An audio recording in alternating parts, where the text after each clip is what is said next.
तो कोई किसी का क्वेश्चन है तो क्वेश्चन आप लोग पूछ लीजिएगा, नहीं तो फिर आगे बढ़ते हैं। क्वेश्चन पूछ लीजिएगा कि जो प्लेनेट के बारे में जो क्वेश्चन था, उसके बाद जो हमारा रिवोल्यूशन मोशन और जो रोटेशन मोशन है उसके बारे में आप लोग बताया। फिर दिन रात जो छोटा बड़ा होता है, नॉर्थ पोल में 6 महीने का दिन और 6 महीने का रात होता है। साउथ पोल में 6 महीने का दिन, और जो नॉर्वे है उसको मिडनाइट कंट्री कहा जाता है। समझिएगा, तो ये आप लोगों को लास्ट तक बता दिया था।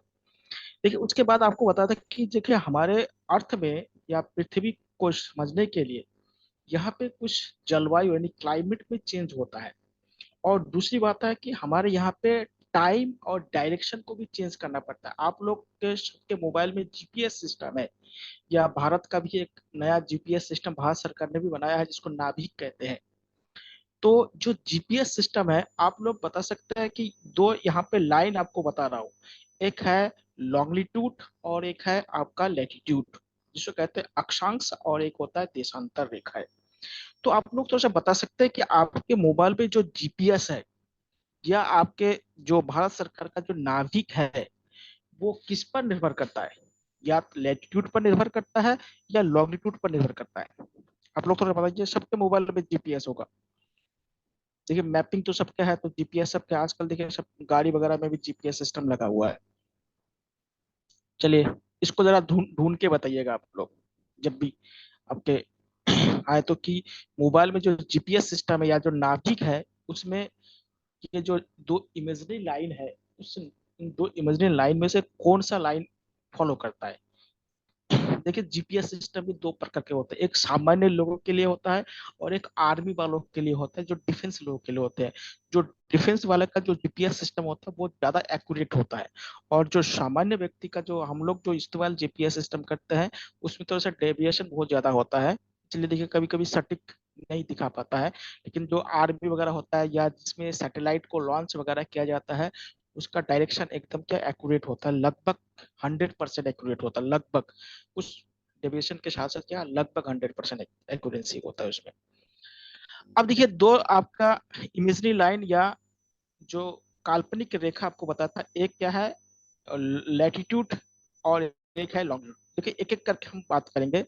पहले हम क्या है लैटिट्यूड की बारे में बात। देखिए लैटिट्यूड का मतलब होता है, क्या होता है? देखिए दो हिंदी में दो शब्द आता है, एक समांतर होता है और एक होता है क्षैतिज, जिसको आप इंग्लिश में हॉरिजॉन्टल और पैरेलल कहते हैं। हमारे यहाँ पे अर्थ में जो पैरेलल लाइन बनाई जाती है, पैरेलल मतलब समांतर जो रेखाएं होती है, उसे क्या होता है अक्षांश या लैटिट्यूड कहा जाता है। देखिएगा ये जो लाइन आपको दिखाई दे रहा है, ये लाइन, ये लाइन, ये लाइन, ये देखिए एक दूसरे के क्या पैरेलल है, समानांतर है। तो इसको ऐसे लाइन को क्या कहते हैं? आपका अक्षांश या लैटिट्यूड कहते हैं। ठीक है, तो ये क्या है काल्पनिक रेखा है, जो क्या है पैरेलल होता है। कैसे होता है ये? समानांतर होता है, यानी पैरेलल पैरेलल होता है, पहली बात। दूसरी बात है इनकी जो संख्या होती है हमारे अर्थ में, संख्या संख्या देखा जाए, संख्या क्या होता है 181 होता है, यानी 181 इनकी संख्या है। ध्यान दीजिएगा। और ये क्या होता है पूरब से पश्चिम की तरफ खींची जाती है, पूरब से पश्चिम की तरफ, यानी ईस्ट टू वेस्ट की तरफ क्या होता है इसको ड्रॉ की जाती है। हाँ जी का, ये मान लेते हैं ईस्ट है, ये वेस्ट है, ये नॉर्थ है, और ये आपका साउथ है। देखिए ये साउथ पोल है और ये नॉर्थ पोल है। देखिए ये जो इक्वेटर आपको दिखाई दे रहा है, या जिसे आप भूमध्य रेखा कहते हैं, भूमध्य रेखा, इसका जो लैटिट्यूड होता है अक्षांश होता है वो 0 डिग्री होता है। इसका लैटिट्यूड कितना होता है? 0 डिग्री होता है। ये जो आपका लैटिट्यूड दिखाई दे रहा है इसे क्या कहते हैं? इसे 23.5 नॉर्थ लैटिट्यूड कहा जाता है, जिसे क्या है ट्रॉपिक ऑफ कॉप्रिकॉर्न कहा जाता है, जिसे आप सामान्य हिंदी में कहते हैं कर्क रेखा कहते हैं। कर्क रेखा कहा जाता है। ये साउथ में आपको दिख रहा है, ये क्या है? ये 23.5 साउथ लैटिट्यूड होता है, जिसे आप मकर रेखा कहते हैं, जिसे क्या कहते हैं, मकर रेखा कहते हैं। अब इनकी संख्या क्या है, 181 इनकी संख्या है। देखिए मान लेते, देखिए ये जो भूमध्य रेखा या जो इक्वेटर है, इसे क्या कहता है, ये क्या सबसे बड़ा लैटिट्यूड होता है। भूमध्य रेखा क्या सबसे बड़ा लैटिट्यूड, भूमध्य रेखा या इक्वेटर। भूमध्य रेखा जो होता है या 0 डिग्री कह सकते हैं, भूमध्य रेखा या 0 डिग्री जो अक्षांश होता है, ये क्या होता है, ये सबसे बड़ा होता है, ध्यान दीजिएगा। और इसीलिए क्या होता है, इसको क्या है, ग्रेट सर्कल कहा जाता है, ग्रेट सर्कल कहा जाता है, यानी बृहद वृत्त कहा जाता है। ग्रेट सर्कल का मतलब बृहद वृत्त कहा जाता है किसे, 0 डिग्री लैटिट्यूड या भूमध्य रेखा या इक्वेटर लाइन को क्या कहा जाता है, ग्रेट सर्कल कहा जाता है। और ये जो ग्रेट सर्कल है या जो भूमध्य रेखा है, ये पृथ्वी का सबसे बड़ा क्या है, अक्षांश है या लैटिट्यूड है। देखिए जैसे जैसे क्या है, हम पोल की तरफ जाएंगे, चाहे साउथ पोल जाए चाहे नॉर्थ पोल जाए, तो लैटिट्यूड की क्या होता है कि लंबाई कम होती जाती है। तो पोल पे क्या होगा, एकदम लैटिट्यूड क्या होगा, 0 हो जाएगा। समझिएगा, पोल पे क्या हो जाएगा, लैटिट्यूड 0 हो जाएगा। और हमारा जो भूमध्य रेखा है, यहाँ पे लैटिट्यूड की जो लंबाई है वो सबसे ज्यादा होगा, ध्यान दीजिएगा। अब एक चीज और देखते हैं, ये जो लैटिट्यूड है ना, देखिए ये एक लैटिट्यूड है, इसके नीचे और एक लैटिट्यूड मान लो ये है, इस तरह से। तो देखिए दो लैटिट्यूड के जो बीच का जो डिस्टेंस होता है, दो लैटिट्यूड के बीच का जो दूरी होता है या डिस्टेंस होता है, वो 111 यानी 111 किलोमीटर का अंतर होता है। अगर आपसे पूछा जाए कि दो लैटिट्यूड के बीच का, या टू लैटिट्यूड यानी डिस्टेंस बिटवीन टू लैटिट्यूड, दो लैटिट्यूड के बीच की जो डिस्टेंस है वो 111 किलोमीटर की होती है।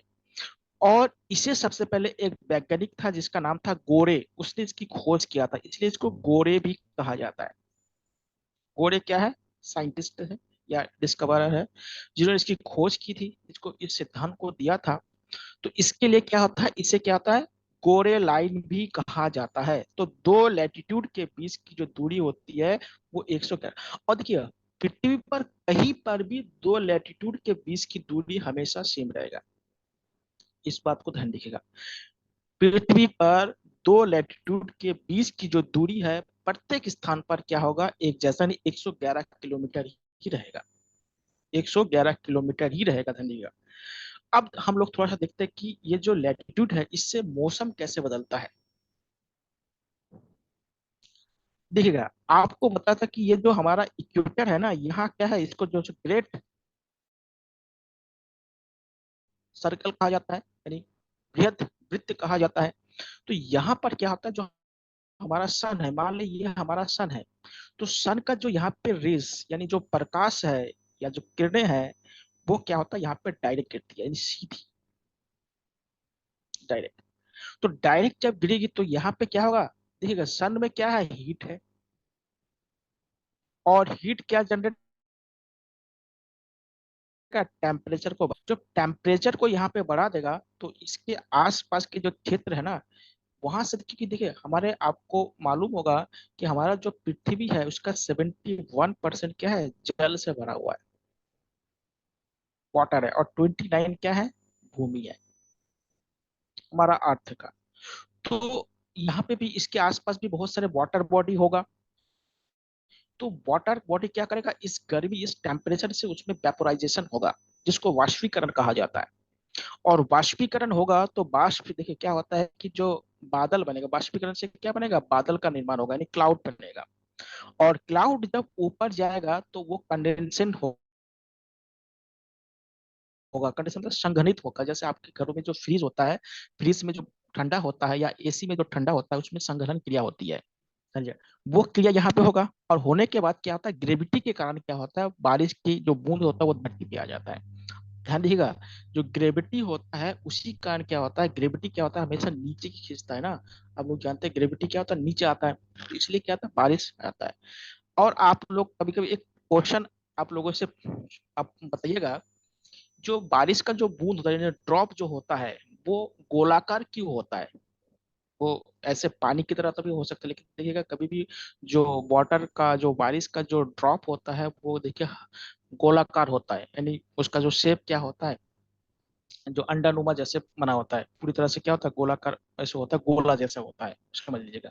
तो ऐसा क्यों होता है, ये भी आप थोड़ा सा बताइएगा, नहीं तो हम तो बताएंगे बताएंगे। तो देखिए यहाँ पे जब क्या होता है, बाष्पीकरण बहुत ज्यादा होगा तो यहाँ पे क्या होगा, दिन में 2-3 घंटा वर्षा होना पक्का है।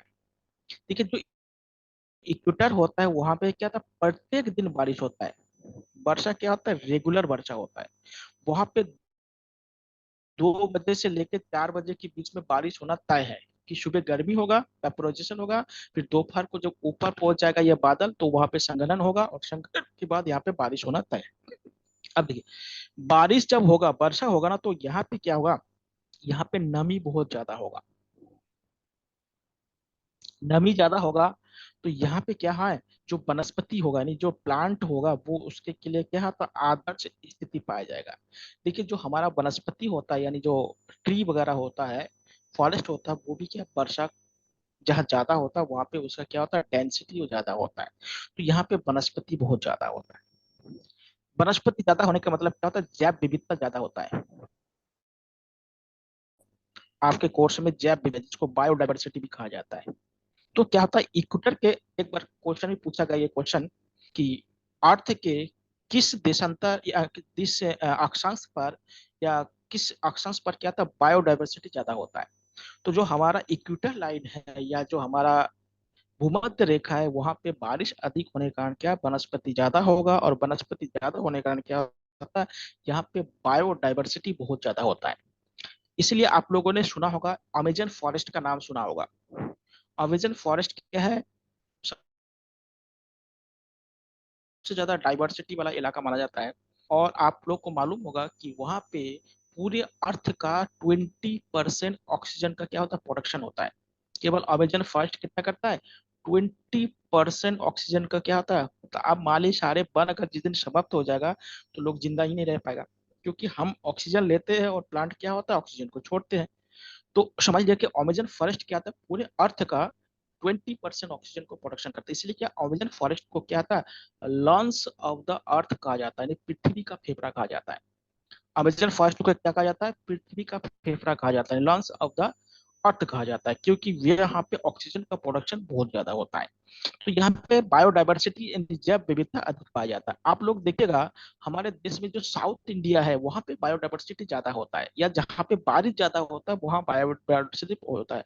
अब हिमालय को भी देख लीजिएगा, देखिए जो वेस्ट हिमालय है ना, यहाँ पे बायोडाइवर्सिटी कम है, लेकिन जो ईस्टर्न हिमालय है, जिसको पूर्वी हिमालय कहते हैं, वहाँ पे बायोडाइवर्सिटी बहुत ज्यादा है। क्यों, वहां पे पानी, तो उसी प्रकार से क्या होता है, इक्वेटर के आसपास क्या होता है, बायोडाइवर्सिटी बहुत ज्यादा होता है। और जैसे जैसे क्या होता है, हम ऊपर की तरफ जाएंगे तो क्या होगा, हमारे अर्थ पे क्या होगा, सन का जो डायरेक्ट रेज होता है वो कम हो जाएगा। और सन का जैसे ही रेज कम होने लगेंगे, तो वहां पे क्या है, बारिश की मात्रा धीरे धीरे कम होता जाएगा। और जब हम पोल पे जाएंगे ना, तो पोल पे क्या बारिश नहीं होता है, ध्यान दीजिएगा। कभी भी ये मत बोलिएगा कि पोल पे बारिश होता है, पोल पे बारिश नहीं होती, बल्कि वहां पे बर्फ, बर्फ और बारिश अलग अलग चीज होता है। यानी रेनफॉल और जो स्नोफॉल अलग अलग चीज होता है। जैसे अगर आपसे अगर पूछा जाए एक क्वेश्चन, कि भारत में सबसे कम बारिश कहाँ होता है, यानी सबसे कम रेनफॉल कहाँ होता है, तो अधिकतर लोग क्या राजस्थान मानेंगे, कि मरुस्थल इसलिए वहाँ पे बारिश कम होता है, लेकिन ये गलत है। आप जानते हैं कि जो लेह वाला इलाका है ना, वहां पे सबसे कम बारिश होता है, वहां पे बारिश नहीं होता है बल्कि स्नोफॉल होता है। तो अलग अलग क्या होता है, कभी कभी ये टेक्निकल क्वेश्चन पूछ लेता है। जैसे हिमालय के ऊपरी भाग पे क्या, देखिए अगर हिमालय की बात किया जाए ना, तो हमारा जो शिवालिक हिमालय है, जिसको आउटर हिमालय कहा जाता है, यहाँ पे बारिश ज्यादा होता है। लेकिन जो ग्रेट हिमालय है, या जो महान हिमालय है, वहां पे बारिश कम होता है, क्योंकि वहां पे बारिश नहीं होता बल्कि वहां पे स्नोफॉल होता है। ठंडी जगह वहाँ पे क्या है बर्फबारी होता है, वहाँ पे बारिश नहीं होता है। इसलिए वर्षा और क्या है स्नोफॉल या बर्फबारी क्या अलग अलग चीज है ठंडी का। तो जैसे जैसे हम इक्वेटर की तरफ जाएंगे तो इक्वेटर की तरफ जाएंगे तो बायोडाइवर्सिटी ज्यादा होगा, बारिश ज्यादा होगा, नमी ज्यादा होगा। जैसे जैसे क्या होता है हम क्या है पोल की तरफ जाएंगे तो ये सब चीज क्या है हमारा नमी भी कम हो जाएगा, वनस्पति भी कम हो जाएगा, और हमारा बायोडाइवर्सिटी भी कम होगा। आप लोग देखिएगा जब पहाड़ पे आप जो लोग कभी चढ़ते हैं, जैसे जैसे पहाड़ों में ऊंचाई पे जाते हैं तो वनस्पति की मात्रा कम होने लगता है, यानी उनकी संख्या क्या हो जाती है कम हो जाती है। क्यों होती है? क्योंकि जैसे सब ऊपर जाते हैं वहां पे बारिश कम होता है, स्नोफॉल ज्यादा होने लगता है, तो इसलिए क्या होता है वहां पे वो नमी नहीं होता है, इसलिए ऐसा होता है। लेकिन क्यों नहीं होता है? आप लोग देखिए एसी और कूलर में थोड़ा सा अंतर समझ लीजिएगा। देखिए जो एसी होता है ना वो दो चीजों को कंट्रोल करता है, एक टेम्परेचर को भी कंट्रोल करता है, एक ह्यूमिडिटी या नमी को भी कंट्रोल करता है। और जो आपके घर में कूलर होता है वो केवल केवल क्या होता है टेम्परेचर को कंट्रोल करता है। इसलिए देखिएगा जहाँ पे नमी बहुत ज्यादा होता है ना वहां पे कूलर काम नहीं कर पाता है। इसलिए देखिएगा बरसात के दिनों में जब आप ह्यूमस या इसको उमस कहते हैं, ये बहुत ज्यादा जब हो जाता है तो देखिए कूलर काम नहीं कर पाता है। उसके लिए क्या था टेम्परेचर को कंट्रोल करने का काम होता है। तो इसलिए समझ लीजिएगा कि जो ठंडा होता है ना वो गर्मी को और कम कर देता है। जैसे आप लोग देखिए ठंडे के मौसम में क्या होता है स्किन क्या होता है फटने लगता है, या आप लोगों ने देखे होंगे गीले जो बिस्किट वगैरह है ना वो फ्रीज के अंदर रख दीजिए वो कुरकुरे हो जाएगा। क्योंकि क्या होता है उसके अंदर की नमी क्या होता है जो हमारा फ्रीजर होता है उसको खींच लेता है। फ्रीजर क्या होता है उसको खींच लेता है। और इसलिए क्या होता है कि उसके फ्रीज के अंदर भोजन रखने से क्या होता है उसके नमी को क्या होता है भोजन से अलग कर देता है। और ठंडा से भी क्या होता है बैक्टीरिया काम नहीं पड़ता और उसके नमी को भी अलग करता है। देखिए जिसमें ज्यादा नमी होता है ना उसमें क्या बैक्टीरिया बहुत जल्दी एक्शन करते हैं और वो जल्दी खराब हो जाता है। इसलिए देखिएगा गर्मी के दिनों में या बरसातों के दिनों में भोजन जल्दी खराब होता है, ठंडे के दिनों में भोजन कम खराब होता है। चलिए वो अलग बात है। देखिए ये क्वेश्चन कुछ भी लेवल के पूछ सकता है, इसलिए तैयार रखिए। क्योंकि ऐसे कुछ क्वेश्चन होता है कि आपका टीचिंग एप्टीट्यूड में पूछ सकता है, ध्यान दीजिएगा जो बच्चे से संबंधित क्वेश्चन होते हैं। इसलिए क्या था पोल की तरफ जाने पर बायोडाइवर्सिटी कम होगा, बारिश भी कम होगा, नमी की मात्रा में भी कम होगा, वनस्पति में भी कम हो जाएगा। और तो क्या होगा लोगों की जो रंग है यानी वो क्या होता है ब्लैक से वाइट होने शुरू हो जाएगा। क्योंकि हमारे बॉडी में जो मेलेनिन है वो धीरे धीरे क्या होता है जब गर्मी कम होता है तो उसकी मात्रा कम हो जाता है। तो देखिएगा इक्वेटर के आसपास यानी जैसे जैसे पोल की तरफ जाएंगे तो देखिएगा लोग क्या होते हैं गोरे हो जाते हैं, या पहाड़ के ऊपर पर चढ़ जाएंगे तो लोग गोरे हो जाते हैं। तो इसको देखिए। और एक बात देखिए ये क्या है ये वाला है आपका नॉर्थ हेमिस्फेयर, हेमिस्फेयर यानी उत्तरी गोलार्ध कहते हैं इसको। और ये क्या है साउथ हेमिस्फेयर जिसे आप कहते हैं दक्षिणी गोलार्ध। देखिए यहाँ पे जो मौसम रहेगा इस जगह पे आपको कल भी बताया था, यहाँ पे उसके ऑपोजिट मौसम होगा। अगर यहाँ पे ठंडा होगा तो यहाँ पे गर्मी होगा, अगर यहाँ पे गर्मी होगा तो यहाँ पे ठंडा होगा, यहाँ पे ठंडा होगा तो यहाँ पे गर्मी होगा। इसलिए कल आप लोगों को एक सवाल पूछा था, ये उत्तराखंड पीसीएस में एक सवाल पूछा गया था कि ऑस्ट्रेलिया के लोग किस मौसम में क्रिसमस डे मनाते हैं।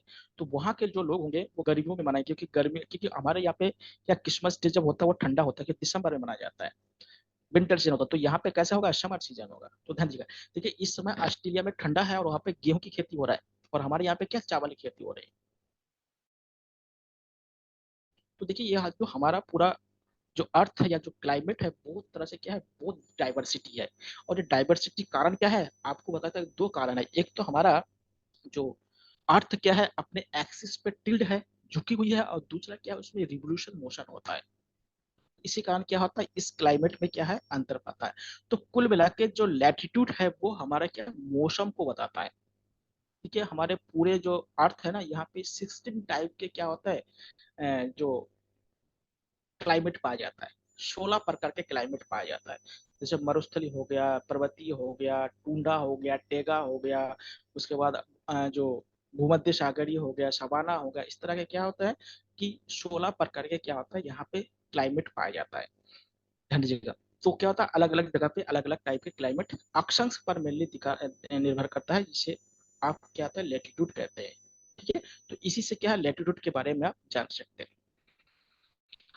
अब हम आते हैं लेटीट्यूड, अगला लॉन्गिट्यूड हुआ तो आप लोग पूछ लीजिएगा। देशांतर रेखा, देखिए देशांतर रेखा होता है हॉरिजॉन्टल, हॉरिजॉन्टल मतलब 37। ये कैसे रेखा होंगे 37, या ऊर्ध्वाधर कहते हैं, हिंदी में इसका अलग दूसरा नाम है ऊर्ध्वाधर, या इसको हॉरिजॉन्टल कह सकते हैं। देखिए ये जो लाइन आपको दिख रहा है ना, ये लाइन, ये जो लाइन है ये आपका क्या होगा देशांतर रेखा है। देखिए ये नॉर्थ से शुरू होता है, ये कहाँ से शुरू होगा उत्तर से शुरू होता है, और दक्षिण, उत्तर से शुरू होकर कहाँ चला जाता है दक्षिण की तरफ जाता है, यानी नॉर्थ टू साउथ क्या होता है, इसको ड्रॉ की जाती है, नॉर्थ से साउथ की तरफ ये ड्रॉ की जाती है, ध्यान दीजिएगा। और ये देखिएगा ये क्या होता है, इसकी जो संख्या है, इसकी जो संख्या है यानी नंबर है वो होता है 360 होता है। लेकिन आपसे पूछा जाए कि जो देशांतर रेखाएं है या लॉन्गिट्यूड जो है उनकी नंबर कितनी होती है, उनकी संख्या कितनी होती है, 360, 360 यानी जगह। दूसरी बात है, देखिए ये जो देशांतर रेखाएं है इसे क्या है, इस देशांतर रेखा को प्राइम मेरिडियन लाइन कहा जाता है। इसको क्या कहता है प्राइम मेरिडियन लाइन, या कह सकते हैं प्रधान देशांतर रेखा कहा जाता है, प्रधान देशांतर रेखा, या जीरो देशांतर रेखा कहा जाता है, जीरो देशांतर रेखा कहा जाता है। दो नाम है ये इसका, प्रधान देशांतर रेखा है, या 0 डिग्री देशांतर रेखा, या प्राइम मेरिडियन लाइन कहा जाता है, प्राइम मेरिडियन लाइन। देखिए ये क्या है, देखिए बोलने की ये सब काल्पनिक रेखा है, ये लोगों द्वारा या जो इस फील्ड से जुड़े हैं उनके द्वारा बनाया गया है। देखिए ये जो लाइन है इसको देखिए, ये एक जगह है इंग्लैंड में, जगह का नाम है ग्रीनविच, वहां से इसको खींची गई है। ये कहाँ से खींची गई है, इसको जीरो कहाँ से माना गया है, एक ब्रिटेन में एक जगह है ग्रीनविच, तो ग्रीनविच से इसको खींचे, लंदन के बगल में एक जगह है जिसका नाम है ग्रीनविच, वहां से इसको खींची गई है। तो उत्तर से यह दक्षिण तक जाती है, उसकी संख्या कितनी है 360 है, समझिएगा। देखिए ये यहाँ से इसको अगर हम इधर जाएंगे ना तो ये क्या है वेस्ट है, और इधर क्या है ईस्ट है। तो इधर के जो देशांतर रेखा होगा, इधर जितने देशांतर रेखा होगा वो 180 होंगे, इधर भी देशांतर रेखा की संख्या कितनी होगी 180। तो इसको क्या होगा, देखिए ये क्या है वेस्ट, इसको कहेंगे पश्चिमी देशांतर रेखा कहेंगे, और इसको क्या कहेंगे पूर्वी देशांतर रेखा। ध्यान दीजिएगा, जो ईस्ट साइड में जो 180 यानी 180 देशांतर जो रेखा है उसको ईस्ट में, ईस्ट क्या है लॉन्गिट्यूड कहा जाता है, और जो वेस्ट साइड में पश्चिम में है उसको 180 को क्या कहेंगे वेस्ट लॉन्गिट्यूड कहेंगे, या 180 जो है वो कहेंगे पश्चिमी देशांतर रेखा है, और इधर वाले को कहेंगे हम पूर्वी देशांतर रेखा कहेंगे। ध्यान दीजिएगा, अब एक बात ध्यान दीजिएगा, ये जो देशांतर रेखा है ना इससे हम क्या होता है दो चीज हम डोनेट करते हैं, एक तो वर्तमान में हम समय को डिनोट करते हैं, और दूसरा है क्या होता है हम क्या होता है स्थान को डिनोट करते हैं। पहले इसको, अभी आपको पता ना जीपीएस क्या होता है इस देशांतर रेखा पर कार्य करता है। या आप लोग कभी हवाई जहाज पे यात्रा किए हो या जल जहाज में यात्रा करते हो, तो जल जहाज या हवाई जहाज जो अपने रूट बनाते हैं ना वो देशांतर रेखा को रूट बना के या उसके सीधे में जाते हैं, नहीं तो भटक जाएंगे। आप लोगों ने एक व्यक्ति का नाम सुना है कोलंबस, वो भारत आना चाहते थे अमेरिका पहुंच गए। क्योंकि आपको बताऊंगा कि हमारे जो अर्थ है ना इसमें जितने भी ओशन है महासागर है इसमें वाटर करंट चलता है, और वाटर करंट क्या होता है पूरे रोटेशन करता है, जिसमें एक फोर्स लगता है जिसको कोरियोलिस फोर्स करते हैं। ये पूरा क्या है, इसलिए क्या होता है अगर आप पूरा यात्रा करना चाहेंगे तो वो पानी का जो धारा होता है उसमें बहते हुए चले जाएंगे। लेकिन क्या होगा अगर आप अपने हिसाब से चलना चाहेंगे तो क्या होगा उसको देशांतर रेखा से चलना पड़ेगा, लॉन्गिट्यूड से चलना पड़ेगा। अगर लॉन्गिट्यूड से नहीं चलेंगे तो आप अपने रास्ते को भटक सकते हैं। ध्यान दीजिएगा, तो इस ग्रीन विच जो देशांतर रेखा है जिसको आप प्रधान देशांतर रेखा कहते हैं या प्राइम मेरिडियन लाइन जिसे कहते हैं, इसको क्या है जीरो माना गया है, और इसके ईस्ट वाले को ईस्ट देशांतर रेखा कहते हैं, और वेस्ट को क्या है थे। इससे क्या है, समय और स्थान को देखिए, हमारे यहाँ पे एक दिन रात मिला के देखिए क्या होता है, 24 घंटे होता है। अगर 24 घंटे को अगर 360 से अगर भाग देंगे तो क्या होगा, 24 इससे अगर भाग देंगे तो देखिएगा, अगर हम क्या होगा, देखिए इसको भाग देंगे तो कितना आएगा, 15 देशांतर बराबर 1 घंटा होगा। अगर आप भाग देके देखिए, 24 को 360 से भाग दीजिए, यानी 15 देशांतर रेखा को पार करने में 1 घंटे का समय लगता है। किसको, हमको नहीं, सूर्य को लगता है, या पृथ्वी जब सूर्य के चारों ओर घूमता है तो पृथ्वी को लगता है, हमको नहीं लगता। समझ लीजिए पहले बात, ये बोलेंगे कि हम गाड़ी से जाएंगे तो ऐसे चलेंगे, ऐसे नहीं, उसमें बहुत रफ्तार होता है।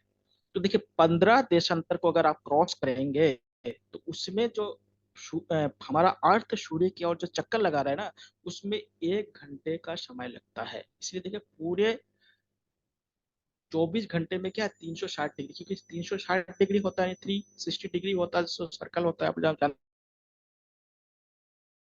हैं। इसलिए क्या होगा, अब देखिए, तो 15 देशांतर रेखा 1 घंटा, अब देखिए, तो आप क्या करेंगे कि जो एक देशांतर रेखा है उसको पार करने में, एक जो आपका लॉन्गिट्यूड है उसको पार करने में 4 मिनट का समय लगता है। ध्यान दीजिएगा, ये एक देशांतर रेखा है और इसके बगल में और एक देशांतर रेखा खींच देते हैं, सीधा कर लीजिएगा, थोड़ा सा टेढ़ा हो गया। तो इन दो देशांतर रेखा को पार करने में क्या होगा, 4 मिनट का टाइम लगेगा। ध्यान दीजिएगा, दो देशांतर रेखा को यहाँ से यहाँ जाने के लिए, यहाँ से यहाँ जाने के लिए 4 मिनट का समय लगता है। और 1 घंटे में 15 देशांतर रेखा को क्रॉस करता है। 24 घंटे में क्या है, पूरे पृथ्वी का मतलब, हमारा जो पृथ्वी है वो सूर्य के क्या होता है, मतलब एक बार अपने एक्सिस में क्या होता है, घूम लेता है। ध्यान दीजिएगा, अब ये जो देशांतर रेखा है ना, ये जो इक्वेटर पे है, यहाँ पे इसकी जो इसकी क्या था, बीच का जो गैप होता है वो सबसे ज्यादा होता है। यहाँ पे 111 किलोमीटर का गैप होता है। और यहाँ पे देखिए दोनों आपस में मिल जाता है, तो यहाँ पे गैप क्या होता है, 0 होता है, 0 किलोमीटर होता है। यानी अगर आपसे पूछा जाए कि दो देशांतर रेखाओं के मध्य सबसे ज्यादा अंतर कहाँ पाया जाता है, तो भूमध्य रेखा पे पाया जाता है, यानी इक्वेटर पे पाया जाता है। और सबसे कम कहाँ पाया जाता है, पोल पे पाया जाता है, ध्रुव में, उत्तरी ध्रुव हो चाहे नॉर्थ नॉर्थ हो चाहे साउथ। ध्यान दीजिएगा, तो इक्वेटर पे क्या है, दो देशांतरों के बीच की जो लंबा जो अंतर होती है, गैप होती है, वो सबसे ज्यादा होती है। तो इतना आप लोगों को समझ गया। अब थोड़ा सा देखिए, टाइम के बारे में आप लोगों को थोड़ा सा, देखिए जो टाइम होता है ना, जो समय होता है वो दो करके समय होता है। एक होता है स्टैंडर्ड टाइम, होता है जो हम लोग के घड़ी में होता है। आप लोग जो घड़ी इस्तेमाल करते हैं उसमें जो टाइम है ना, उसको करके होते हैं। समय के यहाँ दो प्रकार, एक होता है मानक समय या स्टैंडर्ड समय कहा जाता है, और एक होता है आपका स्थानीय समय, जिसको लोकल टाइम कहा जाता है, स्थानीय समय। हम लोग की जो घड़ी होता है इसमें क्या है, स्टैंडर्ड टाइम होता है, क्योंकि ये लोकल टाइम नहीं है। देखिए लोकल टाइम और ये जो स्टैंडर्ड टाइम में अंतर होता है। और एक बात है कि पूरे पृथ्वी को 24 जोन में डिवाइड किया गया है। कितने जोन में डिवाइड किया गया, 24 जोन में डिवाइड किया गया, क्योंकि 24 घंटे है। चलिए एक क्वेश्चन, अभी देखिए आप लोगों ने 15 अगस्त हम लोग मनाया और पाकिस्तान ने 14 अगस्त को अपने स्वतंत्रता दिवस मनाया। थोड़ा सा आप लोग बता सकते हैं कि जब दोनों देश एक ही दिन आजाद हुआ, एक ही समय आजाद हुआ, तो फिर 14 अगस्त पाकिस्तान क्यों मनाते हैं और 15 अगस्त हम लोग क्यों मनाते हैं? थोड़ा इस पे ध्यान दीजिएगा कि एक ही समय एक ही दिन जब आजादी दोनों को मिला, तो पाकिस्तान 14 अगस्त को क्यों मनाता है और हम 15 अगस्त को क्यों मनाते हैं? ये थोड़ा सा टेक्निकल समझ लग रहा है, लेकिन क्या था, टेक्निकल नहीं, बस इसी को अगर देशांतर रेखा को समझ जाएंगे, समय को समझ जाएंगे, तो आप लोग जान जाएंगे। और एक बात ध्यान रखिएगा, देखिए जो ईस्ट की तरफ जाएंगे ना, तो ईस्ट की तरफ जाने पर क्या होता है, जो हमारा हर देश, देखिए हर देश का एक स्टैंडर्ड टाइम होता है, और किसी किसी देश में एक से ज्यादा स्टैंडर्ड टाइम होता है। ठीक है, जिसका विस्तार, यानी जिसका विस्तार बहुत ज्यादा होता है जिस देश का, उन देशों में क्या होता है, जो स्टैंडर्ड जो टाइम होता है वो अलग अलग होता है। जैसे आप रशिया को देखे होंगे, रशिया देखिए बहुत क्या विस्तार है, पूरब से पश्चिम बहुत ज्यादा क्या विस्तार है, एक्सपेंस है। तो रशिया में 11 टाइम जोन है। पहले 12 हुआ करता था। अलास्का भी देखिए पहले रशिया का भाग होता था, तो इसलिए क्या है वो 12 जोन हुआ करता था, लेकिन वर्तमान में क्या है उसमें 11 टाइम जोन है, इसको स्टैंडर्ड टाइम कहते हैं। हमारे देश में एक ही टाइम जोन है। अब देखिए, अगर हम क्या होता है इस जो मेरिडियन लाइन है या जो प्राइम मेरिडियन लाइन है या जिसको आप कहते हैं प्रधान देशांतर रेखा है, इसके अगर पूर्व में जाएंगे ना तो समय को क्या होगा, आप उस देश के स्टैंडर्ड टाइम से क्या होगा प्लस करेंगे। और अगर पश्चिम की तरफ जाएंगे तो उस देश के स्थानीय जो समय होता है उससे क्या होगा, उसको माइनस मतलब उसका मानक जो समय होगा उससे क्या होगा, हम माइनस करेंगे। इधर पश्चिम सर में क्या आवाज नहीं होगा आ रही। माइनस करेंगे, और पूर्व में जाएंगे तो क्या होगा प्लस करेंगे। समझे कैसे? अब देखिए पहले बात हम आते हैं इंडिया पर, क्योंकि हमें मेनली इंडिया पर। ओके, अब ठीक है। ठीक है सर। लो, हाँ ठीक है। एक बार कंफर्म करवा दीजिए आप लोग। अब ठीक है। हाँ कभी कभी ओके। देखिए भारत में जो स्टैंडर्ड टाइम है उसको हम बात करते हैं। देखिए भारत का जो स्टैंडर्ड टाइम है वो 82 हाफ जो ईस्ट देशांतर रेखा है। ईस्ट मतलब पूर्वी। जो क्या होता है हमारे उत्तर प्रदेश में एक जगह है नैनी, जो प्रयागराज पहले इलाहाबाद था, उसके बगल से ये जाती है। तो ये भारत देखिए हमारे यहाँ जिस भारत में जितने भी लोग हैं सबके घड़ी में यही टाइम है, फिट है सबके घड़ी में, या सब क्या है तो यही स्टैंडर्ड टाइम है। भारत का जो मुख्य या मानक स्टैंडर्ड जो देशांतर रेखा है वो क्या है, 82 हाफ ईस्ट लॉन्गिट्यूड है, या 82 हाफ पूर्वी देशांतर रेखा है। ये कहाँ से गुजरती है, उत्तर प्रदेश के नैनी से। यह कहाँ पे है, उत्तर प्रदेश में है। ये कहाँ पे है, उत्तर प्रदेश में नैनी में है। अब देखिए इससे क्या होता है, देखिए अभी आपको बताया था कि एक देशांतर रेखा को यानी लॉन्गिट्यूड को पार करने में 4 मिनट का टाइम लगता है। तो आप मान लेते हैं कि यहाँ के टाइम को हम जीरो मान लेते हैं, यानी क्या होता है इसको हम मान लेते हैं कि दोपहर का 12 बजा होगा, मान लेते हैं इस समय ग्रीन बीच में क्या है, दोपहर का 12 बजा हुआ, समझ लेते हैं। अब देखिएगा हमारा देशांतर रेखा कितना है, 82 हाफ। तो इसको 4 से मल्टीप्लाई कर दीजिएगा। इसको 4 से मल्टीप्लाई करेंगे तो कितना हो जाएगा, देखिए 8 को 4 से करेंगे तो इसको करेंगे तो इसमें देखिएगा कर लीजिएगा तो लिखिएगा 5.5 घंटे का अंतर आता है। आप लोग करिएगा मिनट में आएगा, मिनट को फिर घंटे में बदलना पड़ेगा। ठीक है, पहले मिनट आएगा, मिनट को 60 से भाग देंगे तो घंटे में आ जाएगा। तो क्या है 5.5 घंटा आ गया है। तो समझिएगा यहाँ पे अगर 12 बजा होगा तो हमारे यहाँ पे कितना बजा होगा, आधा घंटे को हम 30 में लेंगे ना, तो ये हो जाएगा आपका 30 हो जाएगा, और ये क्या होगा 17 हो जाएगा, यानी 17 हो जाएगा। 17 का मतलब क्या है, 5:30 हो जाएगा। यानी लंदन के ग्रीन बीच में अगर सुबह का 12 बजा है, और हमारे यहाँ पे सबके घड़ी में उस समय कितना बजा होगा, हमारे स्थानीय समय यानी हमारे स्थानीय स्टैंडर्ड समय के अनुसार यहाँ पे बजा होगा 5:30। 17 मतलब 5 बजा होता है, ध्यान दीजिएगा आपके जो रेलवे वाला आप लोगों ने घड़ी देखे होंगे उसमें 17 का मतलब क्या होता है, 5 होता है। तो 5:30 यानी 5.5 घंटा का अंतर होता है। लेकिन अगर इधर जाएंगे ना तो इधर क्या होगा, कम हो जाएगा। मान लेते हैं यहाँ पे क्या है आपका न्यूयॉर्क है, और न्यूयॉर्क का जो देशांतर रेखा है वो 100 डिग्री वेस्ट है। तो 100 डिग्री वेस्ट है, तो यहाँ पे 100 को कर दीजिए आप 4 से मल्टीप्लाई। तो इसको करेंगे तो कितना आएगा, 400 मिनट आ जाएगा।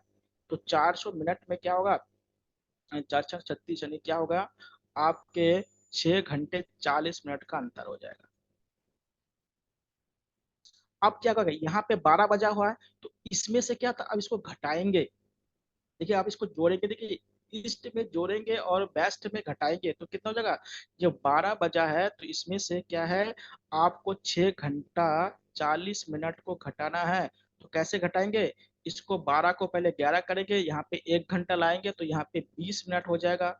और 20 मिनट ये हो गया, अब यहाँ पे 11 रहा तो 5, तो यहाँ पे क्या होगा, सुबह के 5:20 होगा। तो समझिएगा कि अगर जिस समय दोपहर के 12 बजे ग्रीन बीच में जितना टाइम होगा, उसी समय हमारे न्यूयॉर्क में अगर 100 वेस्ट में है तो वहां पे सुबह के 5:20 होगा। क्योंकि वेस्ट में हम टाइम को घटाएंगे और ईस्ट में टाइम को जोड़ेंगे। जैसे अभी भारत में जोड़ा, भारत क्या है, ईस्ट में है। ठीक है, देखिए भारत की जो स्थिति है ना, यहाँ पे इंडिया है, यहाँ पे आपका इंडिया है यहाँ पे। तो देखिए इंडिया के बीच में से आपका क्या कर्क रेखा गुजरती है, तो यहाँ पे इंडिया है इंडिया।